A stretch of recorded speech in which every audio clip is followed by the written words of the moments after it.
तो आइए दोस्तों, इस वीडियो में हम टॉपिक है हमारा एडजेक्टिव। और एडजेक्टिव आपने आज तक बहुत अच्छे से पढ़े होंगे, लेकिन एक नजर जरा आज आप इस तरह से भी एडजेक्टिव को पढ़ लीजिए जिस तरह से आज मैं आपको एडजेक्टिव बताऊंगा। तो आपको लगेगा कि हाँ, हमने बहुत बार एडजेक्टिव पढ़े लेकिन ये हमने कभी नहीं पढ़ा। तो यदि एक बार भी आपको ये वीडियो देखने के बाद ऐसा लगे कि हाँ, कुछ चीजें हमने नहीं पढ़ी थी कभी भी, तो आप जरूर कमेंट बॉक्स में लिख करके बताइएगा। आइए शुरुआत करते हैं वीडियो की। An adjective is a word used to qualify a noun or a pronoun. जेसी नैसफील्ड के द्वारा ये डेफिनेशन है एडजेक्टिव की। एडजेक्टिव को साधारणतः हिंदी में विशेषण कहा जाता है, और विशेषण से अभिप्राय गुण या अवगुण से नहीं होता, यानी कि अच्छी क्वालिटी से ही नहीं होता, बल्कि बैड थिंग से भी होता है। कोई व्यक्ति किसी भी प्रकार से दूसरों से अलग हो, कोई वस्तु किसी भी प्रकार से दूसरों से अलग हो, तो वह चीज जो उसको औरों से अलग करती है वो उसका विशेषण कहलाती है, यानी एडजेक्टिव कहलाती है। एडजेक्टिव का मतलब अच्छा या बुरा दोनों से होता है, ना कि केवल अच्छे से होता है। तो N adjective is a word which qualify, और यह क्वालिफाई करता है, यानी यह विशेषता बताता है किसी नाउन की, साधारणतः किसी नाउन की। और क्योंकि नाउन के बदले में ही शब्द बोला जाता है प्रोनाउन, तो उसकी विशेषता बताता है। नाउन या प्रोनाउन की विशेषता बताने वाले शब्द को, संज्ञा या सर्वनाम की विशेषता बताने वाले शब्द को हम विशेषण कहते हैं। An adjective is a word used to qualify a noun or pronoun. आइए एग्जाम्पल देखते हैं। Ramon has always been a Marxist. देखिए, रेमोन को मार्क्सिस्ट बताया गया है, मार्क्सवादी बताया गया है। तो रेमोन की जो क्वालिटी है वो यहां पर एक्सप्लेन की गई है मार्क्सवादी विचारधारा का। I don't believe in platonic love. Love को प्लेटोनिक बताया गया है, यानी प्लेटोनिक लव बताया गया है। तो लव की विशेषता क्या है कि वो प्लेटोनिक है। सर्बियन प्लेयर, प्लेयर का गुण है, प्लेयर की विशेषता है कि वो सर्बियन है, सर्बिया का है। जापानीज, जापान से बना है, जापानीज। प्रोडक्ट्स आर रिलायबल, वो रिलायबल है, विश्वसनीय है। तो प्रोडक्ट्स की क्वालिटी है कि वो रिलायबल है। तो ये सभी प्रकार से आप देखते हैं कि ये विशेषताएं हैं, और ये किसी न किसी नाउन की, संज्ञा की या सर्वनाम की विशेषता बताते हैं। जैसे ग्रामर बुक, ग्रामर बुक में बुक की विशेषता है कि वो ग्रामर की बुक है। ओल्ड कार, कार की विशेषता है कि कार पुरानी है, ओल्ड है। एक्सपेंसिव मिरर, मिरर जो है वो एक्सपेंसिव है। तो ये सभी दोस्तों, ये सभी एग्जाम्पल जो हैं वो एडजेक्टिव के हैं, एडजेक्टिव को बताया जा रहा है। और एडजेक्टिव किसी न किसी नाउन का क्वालिफायर है, यानी नाउन को वो क्वालिफाई करता है। जैसे डायमंड रिंग में, रिंग इज ए नाउन और रिंग को क्वालिफाई करने वाला है डायमंड, तो ये हुआ इसका एडजेक्टिव। तो एडजेक्टिव को साधारणतः हम इसी प्रकार से समझते हैं। यह एक क्वालिफायर होता है, यह संज्ञा या सर्वनाम की विशेषता बताता है, उसको अन्य वस्तुओं से या व्यक्तियों से किसी प्रकार भिन्न दिखाता है, अलग करता है। आइए अब मैं आपको एग्जाम्पल के साथ साथ जो काइंड्स ऑफ प्रोनाउन हैं उनको समझाने का प्रयास करता हूं, और एक नजर में आपको दिखाता हूं कि कौन कौन से एडजेक्टिव मॉडर्न इंग्लिश में हैं, और उनको कैसे आप एक एक करके मैं आपको समझाऊंगा। सभी को समझिएगा। कोई क्वेरी हो तो आप कमेंट बॉक्स में लिख करके जरूर बताएं। और देखिए एक बात मुझे आपसे कहनी है कि किसी भी सेंटेंस में प्रयोग होने वाली पार्ट ऑफ स्पीच कुछ भी हो सकती है, लेकिन उसका रोल अलग हो सकता है। ध्यान से सुनिए मैंने क्या कहा कि एक होती है रोल वैल्यू, उसका रोल क्या है, और एक है प्लेस वैल्यू, उसका स्थान क्या है पार्ट ऑफ स्पीच में। तो इन चीजों को ध्यान में रखते हुए ये आप देखिए पहले नंबर पर एडजेक्टिव है एट्रीब्यूटिव एडजेक्टिव। इसी को हम प्री पॉजिटिव एडजेक्टिव भी कहते हैं और प्री नॉमिनल एडजेक्टिव भी कहते हैं। इसके बाद है प्रीडिकेटिव एडजेक्टिव, फिर है पोस्ट पॉजिटिव एडजेक्टिव्स, जिसको हम पोस्ट पॉजिटिव एडजेक्टिव्स और पोस्ट नॉमिनल एडजेक्टिव्स भी कहते हैं। इसके बाद है दोस्तों नॉमिनल एडजेक्टिव्स,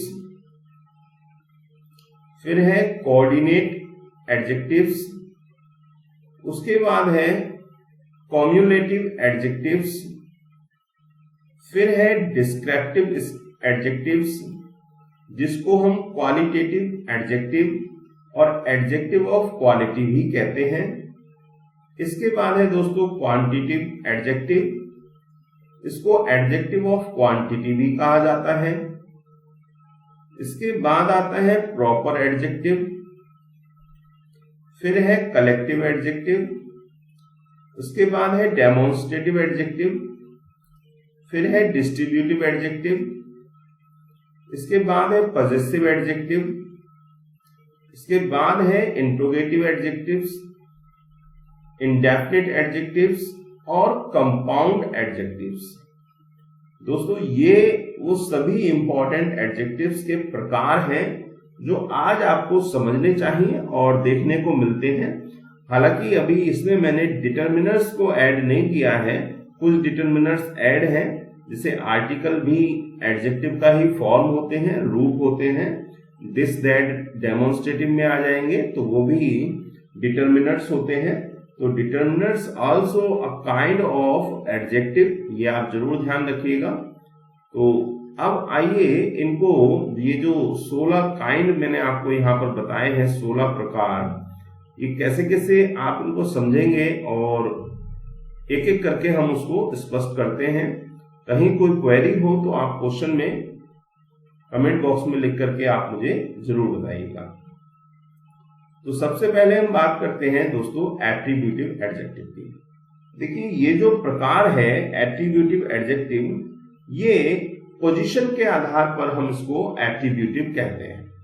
क्यों एट्रीब्यूटिव कहते हैं, आइए इसको समझते हैं। मैंने बहुत सरलता से कोशिश की है आपको समझाने की। एडजेक्टिव बिफोर द नाउन, इतनी बात से ही आप समझ सकते हैं कि यदि कोई एडजेक्टिव किसी नाउन के पूर्व में दिया हो, किसी नाउन के पूर्व में दिया हो, देखिए ये चूंकि 16 प्रकार हैं तो प्रत्येक एडजेक्टिव को आप डीपली समझिएगा, वीडियो को स्किप मत कीजिएगा, क्योंकि कुछ चीजें ऐसी हैं अगर आप स्किप करेंगे तो वो आपको समझ में नहीं आएगी। तो ऐसा एडजेक्टिव जो नाउन के ठीक पहले आकर के उसकी विशेषता को बताता है, वो एडजेक्टिव एट्रीब्यूटिव एडजेक्टिव कहलाता है। आपको समझ में आ गया होगा। An adjective usually comes directly before the noun, ऐसा विशेषण जो सीधे सीधे अपनी संज्ञा के पूर्व में आता है। इट डिस्क्राइब्स और मॉडिफाइज, यह डिस्क्राइब करता है और मॉडिफाई करता है। जैसे ओल्ड मैन, तो सबसे पहले देखिए आपसे अगर पूछ लिया जाए कि यहां पर ओल्ड क्या है, नॉर्मली अगर आपसे क्वेश्चन पूछा जाए कि ओल्ड नाउन है, प्रोनाउन है, एडजेक्टिव है, एडवर्ब है, तो सिंपली आप जानते हैं कि ये मैन यानी नाउन को क्वालिफाई कर रहा है, तो ये एक एडजेक्टिव है। तो ये तो नॉर्मल क्वेश्चन हो गया कि भाई ये एडजेक्टिव है, नाउन है, प्रोनाउन है या एडवर्ब है। लेकिन अगर इसके काइंड्स में आपसे पूछ लिया जाए कि which type of adjective is this, किस प्रकार का एडजेक्टिव है। तो यहां ध्यान देना, दो बातें आपको समझनी है। अगर आपसे वो पोजीशन के आधार पे पूछता है, प्लेसिंग के आधार पे पूछता है, तो प्लेसिंग के आधार पर ये एट्रीब्यूटिव है क्योंकि नाउन के पहले आया है। यदि आपसे क्वेश्चन पूछा जाए कि adjectives comes before, just before a noun are called, कि नाउन से पहले जो विशेषण आते हैं, एडजेक्टिव्स आते हैं, उनको हम क्या कहते हैं। तो दोस्तों ऐसे एडजेक्टिव जो नाउन से पहले आते हैं और उनकी विशेषता बताते हैं, वो एट्रीब्यूटिव एडजेक्टिव कहलाते हैं। अब यहां पर एक समझने वाली बात है कि दोस्तों ये जो एडजेक्टिव है एट्रीब्यूटिव, ये पोजीशन के आधार पर है, केवल नाउन से पहले आने के आधार पर। इसमें एडजेक्टिव ऑफ क्वांटिटी भी आ जाता है, एडजेक्टिव ऑफ नंबर भी आ जाता है, एडजेक्टिव ऑफ क्वालिटी भी आ जाता है। यानी कि किसी भी प्रकार के एडजेक्टिव को अगर नाउन से पूर्व रख दिया जाए तो उसकी प्लेसिंग के आधार पर वो एट्रीब्यूटिव कहा जा सकता है। मुझे उम्मीद है आपको ये समझ में आया होगा। जैसे ग्रीन कोट, तो कोट के ठीक पहले ग्रीन कलर का प्रयोग किया गया है, ग्रीन लिखा गया है, तो नाउन से ठीक पहले आने वाला किसी भी प्रकार का एडजेक्टिव प्लेसिंग के आधार पर एट्रीब्यूटिव एडजेक्टिव कहलाता है। इसके बाद आता है दोस्तों डेफिनेशन ऑफ द प्रीडिकेटिव। देखिए जैसा कि शब्द से स्पष्ट है, प्रीडिकेटिव, प्रीडिकेट आपने सब्जेक्ट और प्रीडिकेट पढ़ा होगा। तो प्रीडिकेटिव का मतलब है एडजेक्टिव आफ्टर द नाउन, ऐसा एडजेक्टिव जो नाउन के बाद आता है। ध्यान से समझिएगा, नाउन के पहले आने वाला एडजेक्टिव एट्रीब्यूटिव एडजेक्टिव कहलाता है, नाउन के बाद आने वाला एडजेक्टिव प्रीडिकेटिव एडजेक्टिव कहलाता है। साधारणतः ये लिंकिंग वर्ब से या वर्ब से जुड़ा होता है। ध्यान से सुनिएगा क्या कहा जा रहा है, ये वर्ब से जुड़ा होगा। जैक वाज ओल्ड, तो हमने ऐसा नहीं कहा ओल्ड जैक, अगर ओल्ड जैक कहते तो वो हो जाता एट्रीब्यूटिव। अब हमने सब्जेक्ट यहां है जैक, इसके बाद में वर्ब है, इसके बाद में एडजेक्टिव है। तो जब कोई एडजेक्टिव नाउन के बाद में आकर के और लिंकिंग वर्ब से जुड़ा होने के बाद किसी नाउन को क्वालिफाई करता है, तब वो प्लेसिंग के आधार पर प्रीडिकेटिव एडजेक्टिव कहलाता है। प्रीडिकेटिव एडजेक्टिव कहलाता है। यहां पर वही बात आपको फिर से ध्यान रखनी है कि एट्रीब्यूटिव एडजेक्टिव भी कोई भी हो सकता है, कोई भी एडजेक्टिव एट्रीब्यूटिव एडजेक्टिव हो सकता है यदि वो नाउन के पहले आता है। ऐसे ही कोई भी एडजेक्टिव यदि अपने नाउन के साथ लिंकिंग वर्ब के बाद में प्रयोग हो रहा है तो वो प्रीडिकेटिव एडजेक्टिव कहलाता है। समझ रहे हैं आप? प्रीडिकेटिव एडजेक्टिव का मतलब है प्रीडिकेट वाले भाग में आने वाला एडजेक्टिव, और आपको मालूम है वर्ब का जो सब्जेक्ट के बाद का भाग है वो प्रीडिकेट कहलाता है, तो प्रीडिकेटिव एडजेक्टिव। ऐसे ही है it looks green, it looks green, तो यहां भी लिंकिंग वर्ब से कनेक्टेड है ये, तो इसीलिए और क्वालिफाई कर रहा है इट को, तो सब्जेक्ट के बाद यानी नाउन के बाद आया और लिंकिंग वर्ब के बाद आया, तो ये क्या कहलाएगा? प्रीडिकेटिव एडजेक्टिव। ऐसे ही इस वाक्य में ही सीम्स चीयरफुल, वह चीयरफुल दिखाई देता है।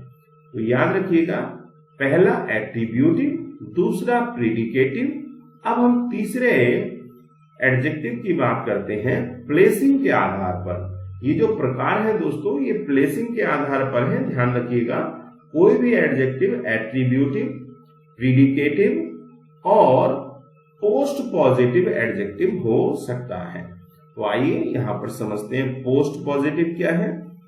देखिए definition of post positive adjective, adjective immediately after the noun, ऐसे एडजेक्टिव जो नाउन के तुरंत बाद में आए, अंतर समझिए, नाउन के तुरंत बाद यानी कि without linking verb, without verb अगर कोई नाउन है और नाउन के ठीक लास्ट में पीछे हम किसी एडजेक्टिव को लगाते हैं तो वो प्लेसिंग के आधार पर पोस्ट पॉजिटिव एडजेक्टिव कहलाता है।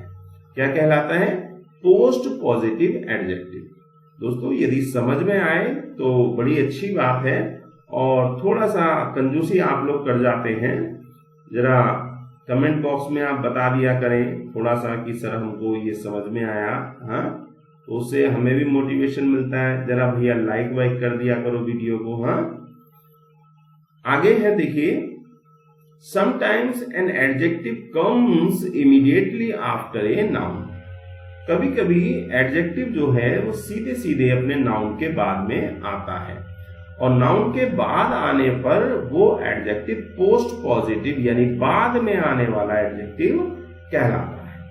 जैसे the princess royal, royal princess अगर हम कह देते हैं, इसको ध्यान से समझिएगा, अगर हम इसको रॉयल प्रिंसेस कह देते तो ये एट्रीब्यूटिव एडजेक्टिव कहलाता, और अगर इसको हम द प्रिंसेस वाज रॉयल कह देते तब ये एडजेक्टिव, अभी हमने आपको बीच में बताया था, तब ये प्रीडिकेटिव एडजेक्टिव कहलाता।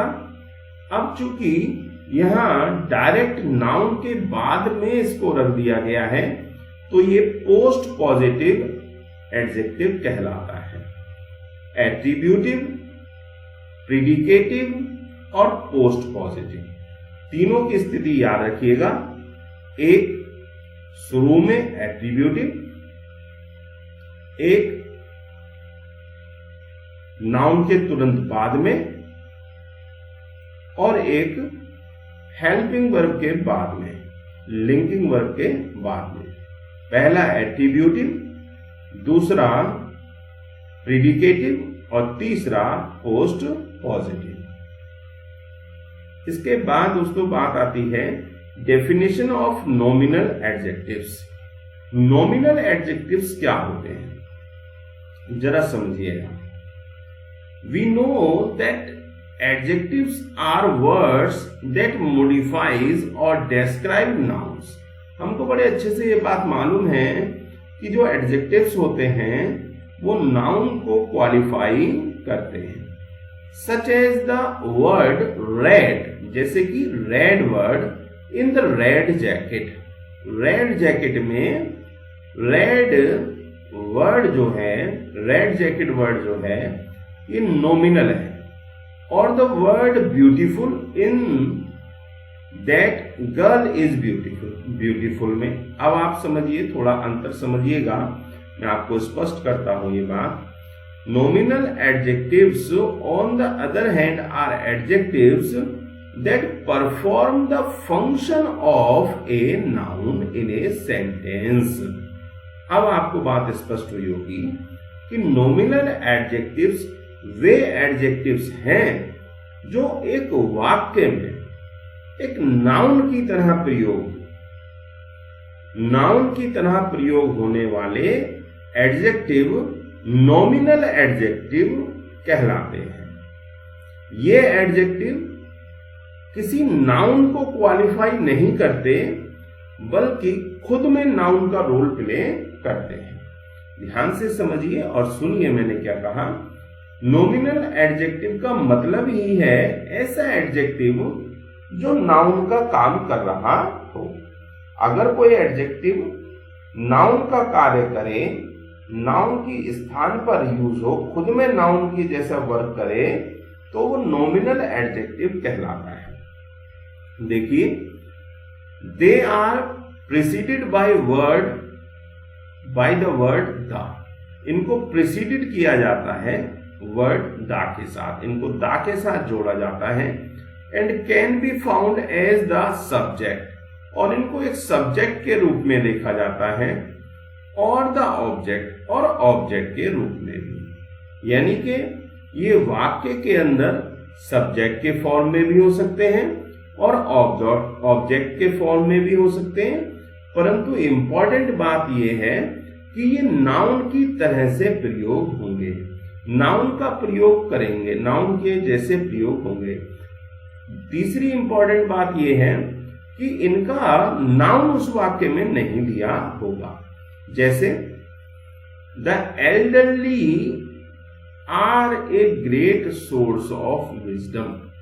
देखिए, एल्डरली यानी कि बड़ापन, बड़प्पन, बड़ा होना, ये अपने आप में बड़ा जो है वो एडजेक्टिव है, लेकिन यहां पर देखिए आर वर्ब को क्वालिफाई करते हुए ये वाक्य का सब्जेक्ट बना रहा है और यहां पर एज ए नाउन के रूप में ये प्रयोग हो रहा है। तो ऐसा जो एडजेक्टिव है वो नॉमिनल एडजेक्टिव कहलाता है।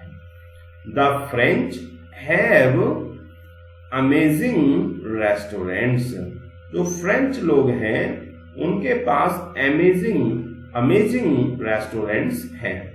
तो हैव वर्ब से पहले आकर के ये सब्जेक्ट का रोल प्ले कर रहा है, नाउन का रोल प्ले कर रहा है, इसीलिए ये नॉमिनल एडजेक्टिव है। The best is yet to come. देखिए क्या कहा गया, the best is yet to come. तो ये बेस्ट जो है आपको मालूम है कि बेस्ट एडजेक्टिव होता है, गुड, बेटर, बेस्ट। अब इस वाक्य में देखिए बेस्ट किसको कहा जा रहा है वो बताया ही नहीं गया है, वो दिया ही नहीं गया है। तो ऐसे एडजेक्टिव जिनका नाउन न हो और वो खुद में वाक्य में नाउन की तरह प्रयोग हो, सब्जेक्ट के रूप में या ऑब्जेक्ट के रूप में, यानी सब्जेक्ट बने हो या ऑब्जेक्ट बने हो, तो वो नॉमिनल और एडजेक्टिव्स कहलाते हैं। इसके बाद है दोस्तों डेफिनेशन ऑफ कोऑर्डिनेट एडजेक्टिव्स। अब कोऑर्डिनेट एडजेक्टिव्स क्या होते हैं भाई? कोऑर्डिनेट एक होता है सबऑर्डिनेट, एक होता है कोऑर्डिनेट। कोऑर्डिनेट का मतलब है दोस्तों साथी, बराबर का, सहयोगी। तो ऐसा एडजेक्टिव जो दूसरे के समान हो, दूसरे से जुड़ा हुआ हो, दूसरे के लगभग जैसा हो, वे एडजेक्टिव अगर साथ साथ आते हैं, एक साथ आते हैं, तो वो कोऑर्डिनेट एडजेक्टिव कहलाते हैं। आइए समझते हैं। इन जनरल, साधारण शब्दों में, वी डू यूज कॉमास, हम कॉमा का प्रयोग करते हैं बिटवीन एडजेक्टिव्स के मध्य में, that belong to the same category, जो सेम कैटेगरी के होते हैं। अब सेम कैटेगरी से मतलब एक ही वर्ग के, एडजेक्टिव ऑफ नंबर है, एडजेक्टिव ऑफ क्वालिटी है, एडजेक्टिव ऑफ क्वांटिटी है। तो ध्यान रखिएगा कि अगर दो एडजेक्टिव सेम कैटेगरी के हों और कॉमा से वो जुड़े हुए हों, तो वो एडजेक्टिव कोऑर्डिनेट या कोऑर्डिनेट एडजेक्टिव्स कहलाते हैं। कोऑर्डिनेटिव या कोऑर्डिनेट एडजेक्टिव्स कहलाते हैं। Coordinate adjectives are separated by comma, ये कॉमे के द्वारा अलग होते हैं या यूं कहिए कि जुड़े होते हैं। Adjectives of the same category, बार बार कहा जा रहा है कि ये सेम कैटेगरी के होते हैं। अब कैटेगरी से मतलब है एडजेक्टिव ऑफ नंबर हो सकता है, एडजेक्टिव ऑफ क्वालिटी हो सकता है। तो जो कैटेगरी है वो सेम होगी। आइए देखते हैं example. I bought a heavy long table. देखिए सबसे पहले तो समझिए कि टेबल को हैवी और लॉन्ग कहा जा रहा है। टेबल हैवी है, भारी है और लॉन्ग है। अब देखिए कि ये क्वालिटी बताने वाला एडजेक्टिव है। तो एडजेक्टिव ऑफ क्वालिटी के कैटेगरी इन दोनों एडजेक्टिव की क्या हो गई? सेम हो गई। अब जब सेम कैटेगरी हो गई और दोनों ही कॉमा से जुड़े हुए हैं या कॉमा से सेपरेटेड हैं, तो अगर आपसे पूछा जाए कि ये एडजेक्टिव क्या हैं, तब आप कहेंगे कि ये दोनों कोऑर्डिनेट एडजेक्टिव्स हैं।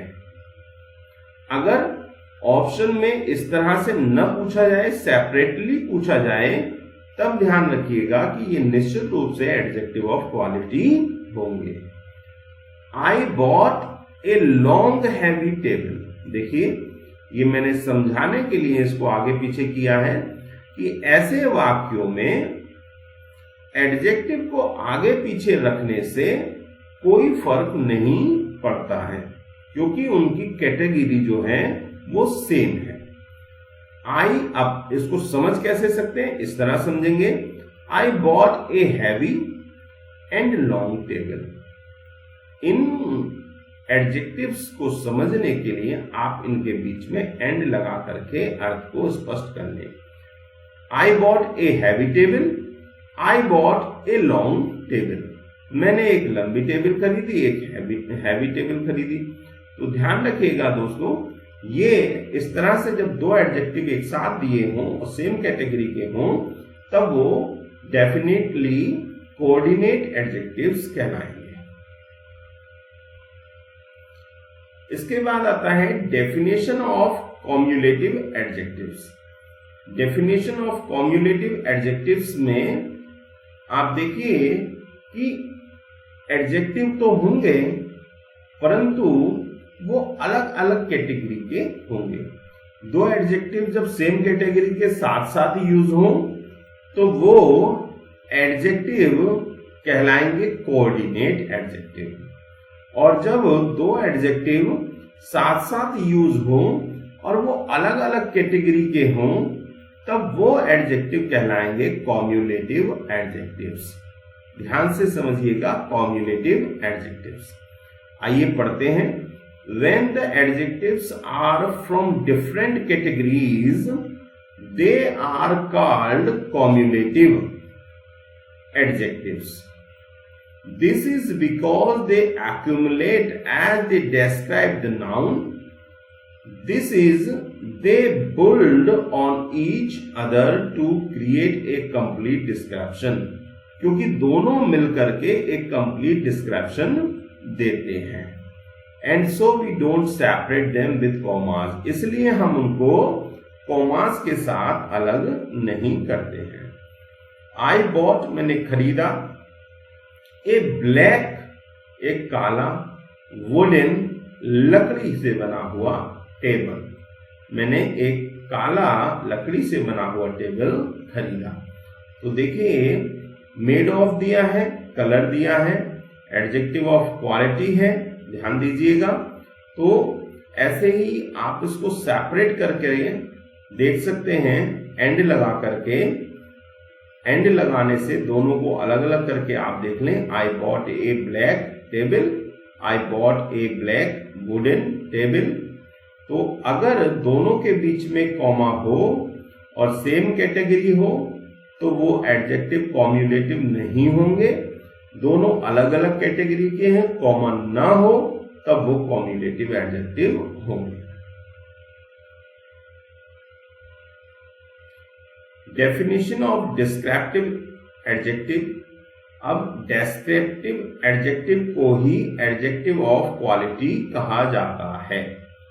Adjective of quality, a word that describe A noun or pronoun is called a descriptive adjective। ऐसा विशेषण जो संज्ञा या सर्वनाम को डिस्क्राइब करता है वो डिस्क्रिप्टिव एडजेक्टिव कहलाता है। ये डिस्क्रिप्टिव एडजेक्टिव की डिटेल यहां पर थोड़ा हम पढ़ेंगे। A descriptive adjective is a word which describes nouns and pronouns. Most of the adjectives belong to this type।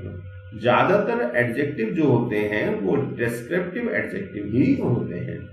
These adjectives provide information, ये हमें सूचना प्रोवाइड करते हैं, and attribute to the nouns, pronouns they modify or describe। आइए example के माध्यम से, यहाँ पर लिखा भी है कि डिस्क्रिप्टिव एडजेक्टिव्स को ही क्वालिटेटिव एडजेक्टिव कहा जाता है, क्योंकि ये गुण बताते हैं। और यहाँ एक नोट है दोस्तों, पार्टिसिपल जितने भी होते हैं, present participle, past participle, perfect participle, वो सभी जो हैं इस कैटेगरी में आते हैं। याद रखिएगा, participles are also included in this type of adjective, यानी जितने भी पार्टिसिपल हैं वो डिस्क्रिप्टिव एडजेक्टिव या क्वालिटेटिव एडजेक्टिव कहलाते हैं। Examples of Alex is a nice person, देखिए क्वालिटी बता दी है पर्सन की, एलेक्स कैसा है, नाइस पर्सन है। Cricketer, he is a cricketer, उसको क्रिकेटर बता दिया गया है। I bought a genuine product, मैंने प्रोडक्ट खरीदा है कैसा, genuine product. I am a self reliant man, man को क्वालिफाई कर रहा है, विशेषता बता रहा है, प्रोडक्ट की विशेषता है जेन्युइन। नीस, भतीजी की विशेषता है ब्यूटीफुल। तो देखिए ये सभी नाउन को क्वालिफाई कर रहे हैं, नाउन के बारे में कुछ ना कुछ विशेषता बता रहे हैं। ये जो प्रकार है दोस्तों, ये ग्रामर में जो एडजेक्टिव होते हैं उनका उच्चतम श्रेणी का यानी सबसे पुराना प्रकार देखने को मिलता है, सबसे डेवलप्ड प्रकार हमको देखने को मिलता है। एडजेक्टिव ऑफ क्वालिटी आप इसको कहते हैं, डिस्क्रिप्टिव एडजेक्टिव भी इसको आप कहते हैं, या क्वालिटेटिव एडजेक्टिव भी आप इसको कहते हैं, जिसमें गुण बताया जाता है, क्वालिटी बताई जाती है, अच्छाई बताई जाती है, बुराई बताई जाती है, परंतु सेपरेशन किया जाता है। इसके बाद है दोस्तों डेफिनेशन ऑफ क्वांटिटिव एडजेक्टिव। ये बड़ा विस्तृत एडजेक्टिव है। अगर हम एक मॉडर्न इंग्लिश के विद्यार्थी के नाते हम इसको पढ़ते हैं तो ये आपको थोड़ा सा मुश्किल हो सकता है समझना कि क्वांटिटिव एडजेक्टिव जो है दोस्तों वो अपने आप में adjective of quantity, adjective of number और इंडेफिनिट एडजेक्टिव तीनों को लिए होते हैं। यानी कि अगर मैं सीधे सीधे आपसे कहूं कि क्वांटिटिव एडजेक्टिव में क्या आता है, तो क्वांटिटिव एडजेक्टिव में एडजेक्टिव ऑफ क्वांटिटी यानी मात्रावाची विशेषण, एडजेक्टिव ऑफ नंबर यानी संख्यावाची विशेषण, और इसी के साथ साथ इंडेफिनिट एडजेक्टिव भी इसी की श्रेणी में आते हैं। तो यहां पर मैंने सिर्फ आपको समझाने के लिए क्वांटिटिव यानी मात्रा बताने वाले, अब वो मात्रा निश्चित भी हो सकती है, अनिश्चित भी हो सकती है, संख्या निश्चित भी हो सकती है, अनिश्चित भी हो सकती है। तो याद रखिएगा मॉडर्न इंग्लिश में आप इस तरह से पढ़ सकते हैं। इसी के अंतर्गत एडजेक्टिव ऑफ क्वांटिटी भी आते हैं, एडजेक्टिव ऑफ नंबर भी आते हैं, ध्यान रखिएगा। सीधे मैं आपको एग्जाम्पल भी ले चलता हूं। He has 40 horses. अब अगर हम यहां पर डायरेक्टली नॉर्मल वे में बात करें और आपसे पूछे कि 40 क्या है, तो आप दोस्तों कहेंगे कि ये एडजेक्टिव ऑफ नंबर है। जी हाँ, मैं भी कहूंगा कि ये एडजेक्टिव ऑफ नंबर है। फर्स्ट दृष्टि में हम अगर ऑप्शन में दिया हो कि एडजेक्टिव ऑफ क्वांटिटी है, एडजेक्टिव ऑफ नंबर है, अगर इस तरह से दोनों ही विकल्प दिए हों दोस्तों, तब आप इसको एडजेक्टिव ऑफ नंबर करके आइएगा। लेकिन अगर एडजेक्टिव ऑफ नंबर ना दिया हो, एडजेक्टिव ऑफ क्वांटिटी दिया हो केवल, तब निश्चित रूप से यह एडजेक्टिव ऑफ क्वांटिटी होगा, क्योंकि मात्रा दोस्तों वो निश्चित भी हो सकती है और अनिश्चित भी हो सकती है। तो विस्तृत दायरे में क्वांटिटिव एडजेक्टिव में adjective of number, adjective of quantity दोनों को सम्मिलित किया जाता है और इंडेफिनिट एडजेक्टिव को भी इसमें सम्मिलित किया जाता है। ऐसे ये 3 hours, 4 girls, first boy, single boy, second world war, 50 days, 26 girls, ठीक है, 4th बॉय। तो ये सभी इस तरह से दिया हुआ। हाफ ऑफ माई बर्गर, तो हाफ दिया है, आधा दिया है, मात्रा बता दी। सम आ गया, देखिए मैनी आ गया, कुछ इंडेफिनिट भी हैं, सम जो है वो इंडेफिनिट है, ठीक है, मैनी जो है वो इंडेफिनिट है क्योंकि हमको नहीं मालूम कितना एग्जैक्टली, होल भी इंडेफिनिट है, एनफ भी इंडेफिनिट एडजेक्टिव है। तो आप मेरी बात को ध्यान से सुनिए, विस्तृत दायरे में adjective of number, adjective of quantity, adjective indefinite adjective, तीनों ही क्वांटिटिव एडजेक्टिव के अंतर्गत आते हैं।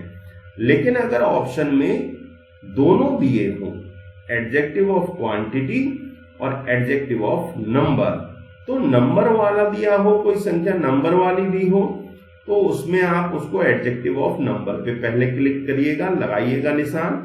अगर वो न दिया हो तब उसे क्वांटिटी में आप काउंट करें। ऐसे ही एडजेक्टिव ऑफ क्वांटिटी यानी मात्रावाची, जैसे 2 किलो शुगर, 2 kg शुगर, तो शुगर 2 किलो है तो मात्रावाची है, तो आप उसको एडजेक्टिव ऑफ क्वांटिटी में रखिएगा।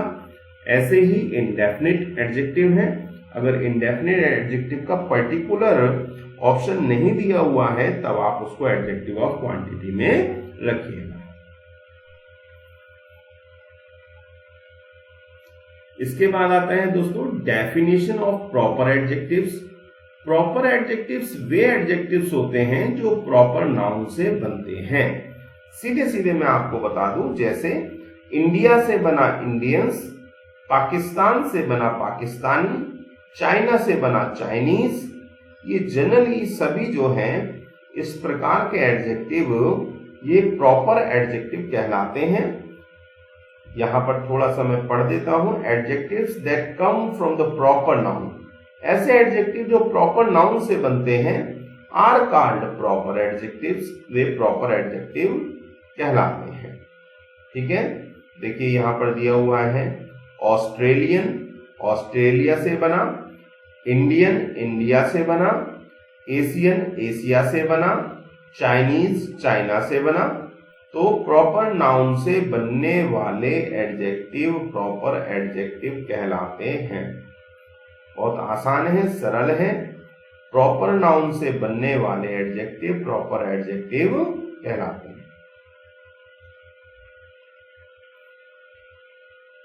कलेक्टिव एडजेक्टिव क्या होते हैं दोस्तों, आइए इसको सुन लेते हैं। बहुत ही सरल और इंपॉर्टेंट है ये आपकी दृष्टि से, इस बार के एग्जाम की दृष्टि से।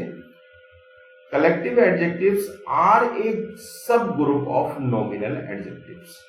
देखिए मैंने आपको नॉमिनल एडजेक्टिव बताए थे जो सब्जेक्ट का काम करते हैं, जो नाउन की तरह प्रयोग होते हैं।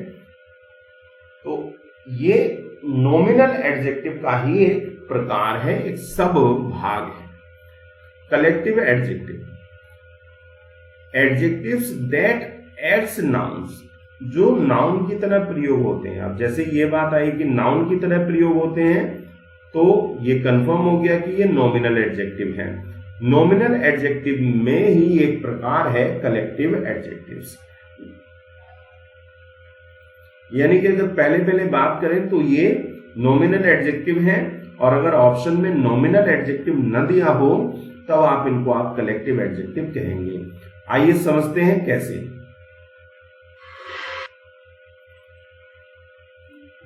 They are used to refer a group of people based on a characteristic। देखिए ये लोगों के एक समूह को दर्शाता है, एक अभिजात को दर्शाता है, एक वर्ग को दर्शाता है जो उनकी पर्टिकुलर क्वालिटी से जुड़ा होता है। बहुत ही स्पष्ट रूप से समझिए कि ये एक ऐसे वर्ग के लोगों को दर्शाता है जो पर्टिकुलर एक गुण से जुड़े हुए हैं। जैसे एग्जाम्पल में दिया है द रिच। अब द रिच जैसे ही कहते हैं हम दोस्तों, तो बड़े आराम से समझ लीजिएगा कि द रिच अगर कहीं पर लिखा है तो पहली बात तो ये स्पष्ट कर लीजिए कि इस तरह से लिखे गए एडजेक्टिव को कभी भी प्लूरल नहीं लिखा जाता। जैसे रिच लिखा हुआ है द रिच, तो द रिचेस नहीं हो सकता। दूसरी बात, यहां पर जैसे ही इस एडजेक्टिव के पहले, अमीर के पहले द लग गया, तो इसका मतलब है दुनिया में जितने भी अमीर हैं उन सभी के संदर्भ में बात कही जा रही है। ऐसे ही द पुअर से मतलब है सभी गरीब लोग। तो एक गरीब की बात नहीं, सभी गरीब लोगों की बात हो रही है। इस प्रकार जब किसी वाक्य में नॉमिनल एडजेक्टिव कलेक्टिव एक पर्टिकुलर वर्ग को, ग्रुप को दर्शाए और उनके ठीक पहले आर्टिकल द लगा दिया जाता है। जैसे और एग्जाम्पल है द ब्लाइंड से मतलब है सभी ब्लाइंड, द एल्डरली से मतलब है सभी बड़े लोग, द हार्ड वर्किंग से मतलब है दुनिया के सभी कठिन परिश्रम करने वाले लोग, द होमलेस से मतलब है सभी वे लोग जिनके पास अपने घर नहीं है। तो इसमें सभी जुड़ जाता है और सभी जुड़ने का मतलब ही है कि ये एक पर्टिकुलर ऐसे वर्ग के सभी लोगों की बात कर रहा है जो भी वर्ग उसमें बताया गया। अब मान लीजिए द पुअर कहा गया है तो यानी कि सारे गरीब। तो ऐसा एडजेक्टिव जो अपने साथ द लिए रहता है, संपूर्ण जाति का बोध कराता है, वो एडजेक्टिव कलेक्टिव एडजेक्टिव कहलाते हैं। इसके बाद आता है दोस्तों definition of demonstrative adjective. Demonstrative adjective को हम साधारणतः संकेतवाचक विशेषण के रूप में जानते हैं। याद रखिएगा, संकेतवाचक सर्वनाम भी आपने पढ़े थे और उसमें भी आपने दिस, दैट, दीज, दोज को पढ़ा था। तो एक बात बड़े अच्छे से स्पष्ट कर लीजिएगा कि बहुत सारे एडजेक्टिव के प्रकार आपको सर्वनाम के प्रकार के साथ कंफ्यूज करेंगे। यानी जो प्रकार एडजेक्टिव में होता है वो प्रकार ही सर्वनाम में होता है, यानी प्रोनाउन में होता है। तो जब भी आप कभी इस तरह की सिचुएशन में फंस जाएं कि आपको ये ध्यान ना रहे कि ये एडजेक्टिव है या प्रोनाउन है, तो एक बात केवल आपको याद रखनी है, अगर किसी भी प्रोनाउन के तुरंत बाद में कोई नाउन दिया हो तो वो प्रोनाउन ना रह करके एडजेक्टिव बन जाता है। अभी एक एग्जाम्पल से मैं आपको स्पष्ट करता हूं। डेमोन्स्ट्रेटिव एडजेक्टिव में याद रखिएगा दिस, दैट, दोज, दीज, ये शब्द आते हैं। दिस, दैट, दीज, दोज ये शब्द डेमोन्स्ट्रेटिव एडजेक्टिव भी हैं और डेमोन्स्ट्रेटिव प्रोनाउन भी हैं। अंतर कैसे करेंगे दोनों में? अगर दिस, दैट, दीज, दोज के तुरंत बाद में कोई नाउन हो तब ये एडजेक्टिव होंगे, अदरवाइज ये प्रोनाउन होंगे। आइए समझते हैं एग्जाम्पल के माध्यम से। देखिए, that building is so gorgeously decorated. तो देखिए यहां पर दैट के तुरंत बाद में एक नाउन दिया गया है बिल्डिंग। मैंने कहा था आपसे कि अगर इनके तुरंत बाद में नाउन दिया हो तो ये एडजेक्टिव बन जाते हैं। और इसी वाक्य को अगर इस तरह से कहा जाता that is a gorgeous building, तब दोस्तों दैट जो है वो प्रोनाउन होता, ना कि एडजेक्टिव। दोनों ही जगह कहलाया वो डेमोन्स्ट्रेटिव ही जाएगा। एक जगह डेमोन्स्ट्रेटिव एडजेक्टिव होगा, एक जगह डेमोन्स्ट्रेटिव प्रोनाउन होगा।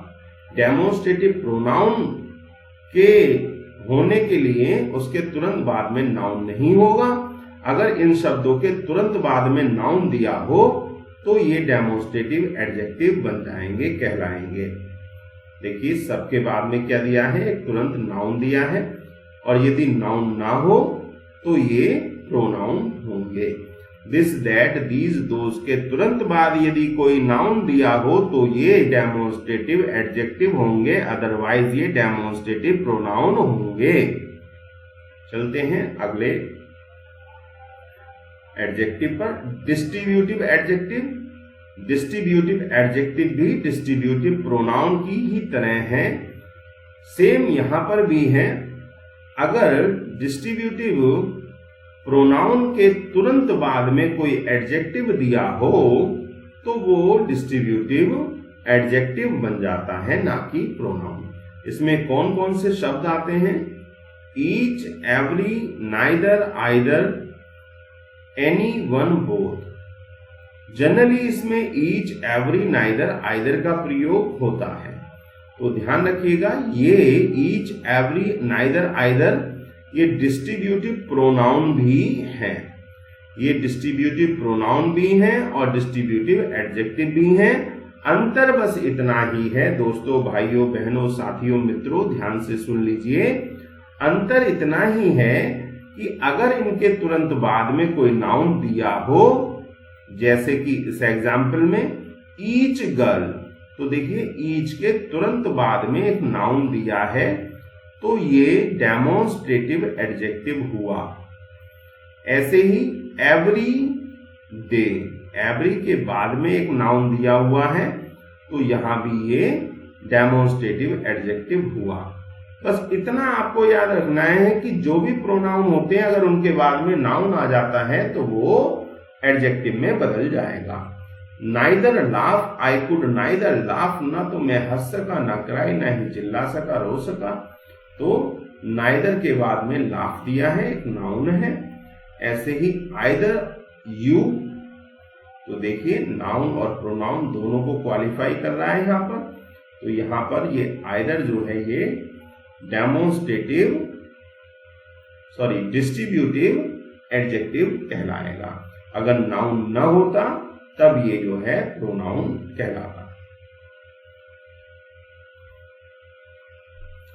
डेफिनेशन ऑफ पॉजेसिव एडजेक्टिव, देखिए पॉजेसिव एडजेक्टिव में भी वही बात है, पॉजेसिव प्रोनाउन और पॉजेसिव एडजेक्टिव आपने पढ़े होंगे। मैं एक बार छोटा सा आपको बता देता हूं। माई जो है दोस्तों वो पॉजेसिव एडजेक्टिव होता है और माइन जो है वो पॉजेसिव प्रोनाउन कहलाता है। जैसा कि मैंने आपको स्पष्ट किया, पॉजेसिव एडजेक्टिव के तुरंत बाद में कोई ना कोई नाउन जरूर दिया होता है, लेकिन पॉजेसिव प्रोनाउन के तुरंत बाद में कोई नाउन नहीं होता है। आइए देखते हैं। माई, जितने भी प्रोनाउन आप पढ़ते हो, आई का माई, वी का आर, यू का योर, ही का हिज, दे का देयर, ये सभी जो भी अपने की अंग्रेजी होती हैं ये पॉजेसिव एडजेक्टिव कहलाते हैं। माई कंप्यूटर, देखिए माई के तुरंत बाद में क्या है, एक नाउन है तो अधिकार को दर्शाता है ये, तो माई कंप्यूटर पोजेशन को दर्शा रहा है, इसीलिए इसको पॉजेसिव एडजेक्टिव कहा जाता है। अवर फादर, हमारे पिता, अधिकार बता दिया, हमारे पिता हैं, संबंध बता दिया, तो ये भी पॉजेशन बताने वाला हुआ, इसीलिए इसको पॉजेसिव एडजेक्टिव कहा जाता है। योर साइकिल, साइकिल किसकी है, तुम्हारी है, अधिकार बता दिया, तो ये भी पॉजेसिव एडजेक्टिव है। तो ये जो सीरीज है पर्सनल प्रोनाउन की, जिसमें माई, आर, योर, देयर, इट्स, हर आदि शब्द आते हैं, ये पॉजेसिव एडजेक्टिव होते हैं। इनके तुरंत बाद में कोई ना कोई नाउन जरूर दिया होगा।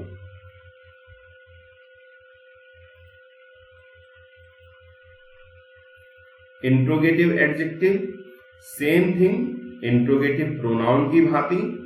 इंट्रोगेटिव एडजेक्टिव जिनसे प्रश्न पूछा जाता हो, ऐसे इंट्रोगेटिव वर्ड जिनके तुरंत बाद में कोई नाउन हो, जिनके तुरंत बाद में कोई नाउन हो। देखिए मैं बार बार एक बार बोल रहा हूं, फिर से सुन लीजिए, ये प्रकार प्रोनाउन के भी होते हैं, एडजेक्टिव के भी होते हैं, दोनों में बस एक ही अंतर है। कोई भी प्रोनाउन एडजेक्टिव तभी कहलाएगा जब उसके तुरंत बाद में कोई नाउन दिया हो। तो इंट्रोगेटिव प्रोनाउन और इंट्रोगेटिव एडजेक्टिव सेम वर्ड होते हैं, अंतर बस इतना है कि अगर इनके तुरंत बाद में कोई नाउन दिया हो, जैसे यहां दिया है हुज बुक, तो ये एडजेक्टिव कहलाएगा। और एडजेक्टिव में भी कैसा एडजेक्टिव, इंट्रोगेटिव। ऐसे ही विच पेन, विच के बाद में एक नाउन दिया है और क्वेश्चन भी पूछा जा रहा है, यानी इंट्रोगेटिव वर्ड भी है, तो ये भी क्या कहलाएगा, इंट्रोगेटिव एडजेक्टिव। ऐसे ही व्हाट बुक्स, बुक्स एक नाउन है, तो ये भी क्या है, इंट्रोगेटिव एडजेक्टिव। ऐसे विच बुक, इसमें भी इंट्रोगेटिव एडजेक्टिव। तो आपको ये भी समझ में आ गया होगा इंट्रोगेटिव एडजेक्टिव क्या है। ऐसे प्रश्नवाचक शब्द जिनसे प्रश्न पूछा जाए और जिनके तुरंत बाद में कोई नाउन दिया हो, इंट्रोगेटिव एडजेक्टिव कहलाते हैं। यदि इंट्रोगेटिव एडजेक्टिव यदि नाउन न दिया हो तो आप देखिएगा क्या वो प्रोनाउन की तरह यूज हो रहे हैं, यानी संज्ञा के बदले में बोले जा रहे हैं। अगर संज्ञा के बदले में बोले जाएंगे तब वो प्रोनाउन कहलाएंगे, वो भी interrogative pronoun. Indefinite pronoun, indefinite pronoun मैंने आपको बताया क्वांटिटिव प्रोनाउन का ही एक प्रकार कहा जा सकता है, और सेपरेटली इसको इंडेफिनिट इसलिए बोलते हैं कि ये निश्चित चीजों का, निश्चितता का बोध नहीं कराता। जैसे सम है, इसमें कौन कौन से शब्द आते हैं ये मैं आपको बता देता हूं। इसमें फ्यू आता है, मैनी आता है, मच आता है, मोस्ट आता है, ऑल आता है, एनी आता है, ईच आता है, एवरी आता है, आइदर आता है। यानी कि जब भी कोई शब्द अनिश्चितता का बोध कराएगा तो वो इंडेफिनिट इंडेफिनिट एडजेक्टिव कहलाएगा।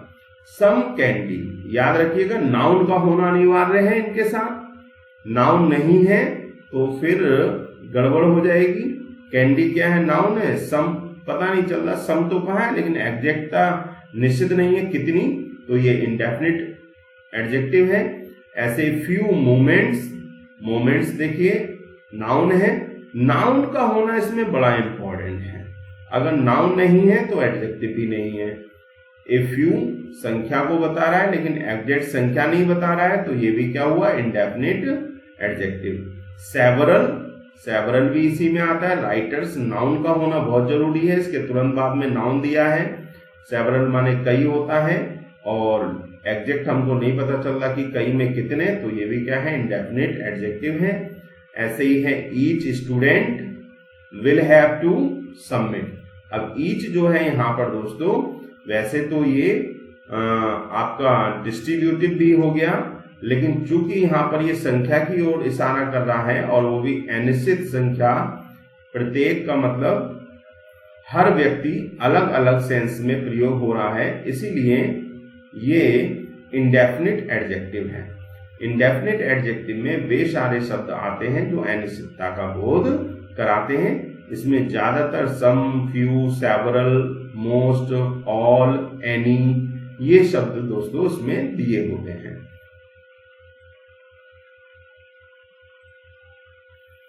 इसके बाद आता है कंपाउंड एडजेक्टिव।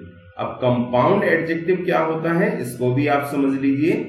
कंपाउंड एडजेक्टिव जैसा कि शब्द से स्पष्ट है, ऐसा एडजेक्टिव जो जुड़ा हुआ हो, कंपाउंड हो, हाइफनेटेड हो, कई शब्दों से मिलकर बना हो। तो ऐसा एडजेक्टिव जो कई शब्दों से मिलकर के बनता है वो कंपाउंड एडजेक्टिव कहलाता है। When compound nouns combined words modify other nouns, they become a compound adjective. This type of adjective usually combines more than one word into a single lexical unit and modify a noun. They are often separated by a hyphen or joined together by a quotation mark. देखिए क्या है, I have a broken down sofa. Broken down दो शब्दों से मिलकर बना है और दोनों शब्द हाइफनेटेड हैं, हाइफन से जुड़े हुए हैं और क्वालिफाई कर रहे हैं सोफा को। तो ये हुआ दोस्तों कंपाउंड नाउन। ऐसे ये 6 फुट लॉन्ग, 6 फुट लंबा स्नेक। तो 6 फुट लंबा अलग अलग शब्द हैं, 6 फुट लॉन्ग है और मिलकर के पूरा एक एडजेक्टिव बना रहे हैं और हाइफन से जुड़े हुए हैं। तो ये भी दोस्तों एक कंपाउंड कंपाउंड एडजेक्टिव हुआ। जब भी कभी कोई एडजेक्टिव हाइफनेटेड होगा, कई शब्दों से मिलकर के बनेगा, तब वो कंपाउंड एडजेक्टिव कहलाता है। याद रखिएगा, कंपाउंड एडजेक्टिव कई शब्दों से मिलकर के बनता है। ठीक है दोस्तों, तो मुझे उम्मीद है आपको ये वीडियो पसंद आया होगा, अच्छा लगे, समझ में आए, थोड़ा कम आए तो एक बार दोबारा देखिएगा, क्योंकि आप शायद कुछ एडजेक्टिव इसमें पहली बार पढ़ रहे होंगे। मिलते हैं अगले वीडियो में, लगे रहिए, मेहनत कीजिए, इस समय जीतने का है और आपकी जीत निश्चित है। मेहनत करने वालों की कभी हार नहीं होती, कोशिश करने वालों की कभी हार नहीं होती, और लहरों से डर के नौका कभी पार नहीं होती। तो मिलते हैं अगले वीडियो में दोस्तों, तब तक के लिए नमस्कार, धन्यवाद, थैंक यू।